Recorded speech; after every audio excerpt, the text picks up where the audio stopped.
Hi guys, welcome to Simple Programming. In this video, we are going to see how to use Redis as a message broker with Spring Boot application. Redis is an open source, in-memory data structure store used as a database, cache, and message broker. That's right, you can use Redis as a database, you can use Redis as a cache, you can also use Redis as a messaging system. It supports data structures such as string, hashes, list, set, sorted sets, etc. Before we move on to our example, make sure that you have downloaded the Redis and installed in your machine. You could download Redis through redis.io/download URL.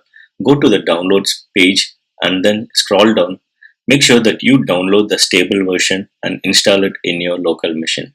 For this example, I've created a simple Spring Boot project and added the Spring Boot starter data Redis and Redis client Redis dependencies. You need to add this Redis client Redis dependency or else your app might result in an error and won't start. This is because there is a version mismatch between Spring Boot starter packs and the Redis itself. Alright, let's move on and take a look at our configuration file. So what I have here is I have created a configuration Java file which is going to hold all the bean properties for Redis configurations.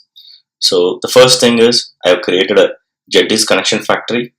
Spring Data Redis integrates with Lettuce and Redis, two popular open source Java libraries for Redis.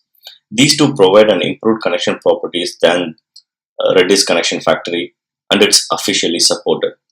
So I created a connection factory. You might be wondering why there is no host details, username, password, and port details mentioned here. So you don't have to mention the host and port details here. Redis automatically registers the app in it if they are on the same host. But for production, you need to configure them using the properties.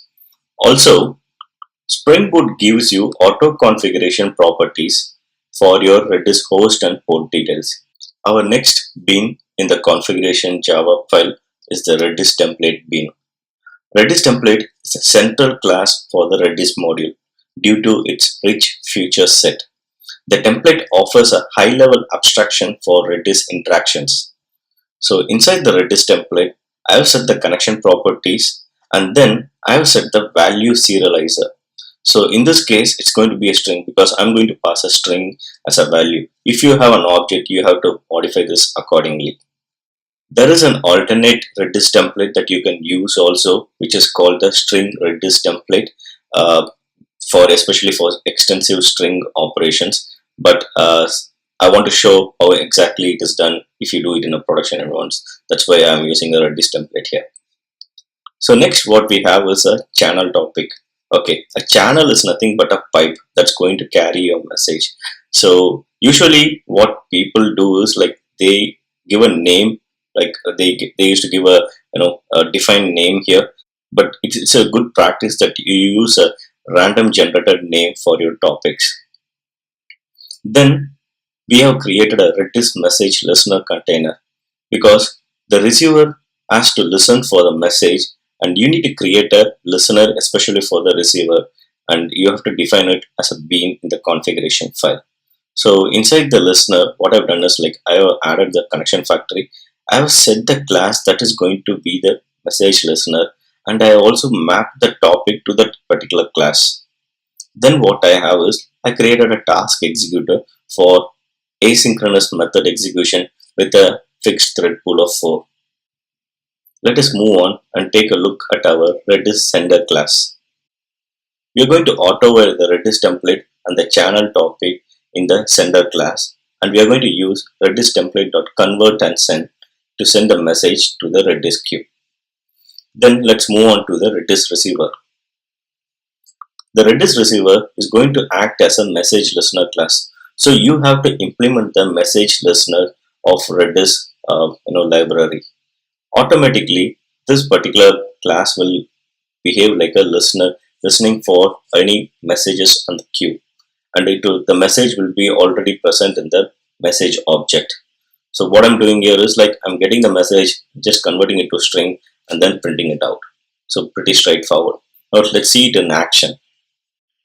Okay, before we see it in action, let's start our Redis server.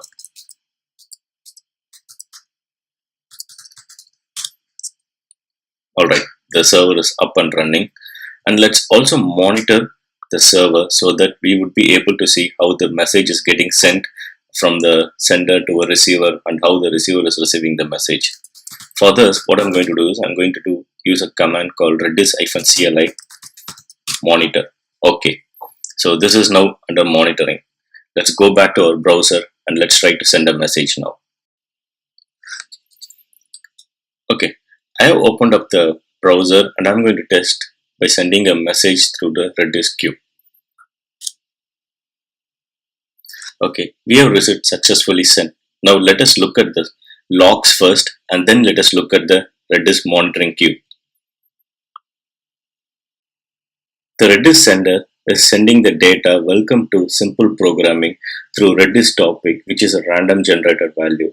And you could see here the Redis receiver is receiving the data welcome to simple programming from the topic, which is a random generated value. So our application is working fine. The sender is sending the request and the receiver is receiving the response. Now let us go to the Redis server and see what is happening there. When we try to send a message, right, immediately the receiver has subscribed to this particular channel topic, and the sender has published the welcome to simple programming in the channel topic. So the message was successfully sent and received. What is the use case for Redis? You need some advantages to use it, right? Well, here are some details about Redis. You can use Redis if you want to just send a message and forget about the system which is going to receive all the messages that you produced. Messages are delivered instantly to consumers. Redis is very fast as it is a in-memory data structure. You can use Redis if you don't care about data loss, because if the server goes down, you could lose your data. But for this, Redis has a solution. You can form a cluster of nodes and you can use Redis Sentinel to prevent data loss if you lose a node. You can use Redis if you don't want your system to hold the messages that has been sent. This is a major difference between Kafka and Redis. Kafka Zookeeper has a copy of your messages even after consumed by the consumer. You can use Redis if the amount of data that is going to be dealt is not huge. With this, we have come to the end of this video. In our next video, we are going to see how Redis behaves as a database and as a cache. Thanks for watching and please subscribe for more videos.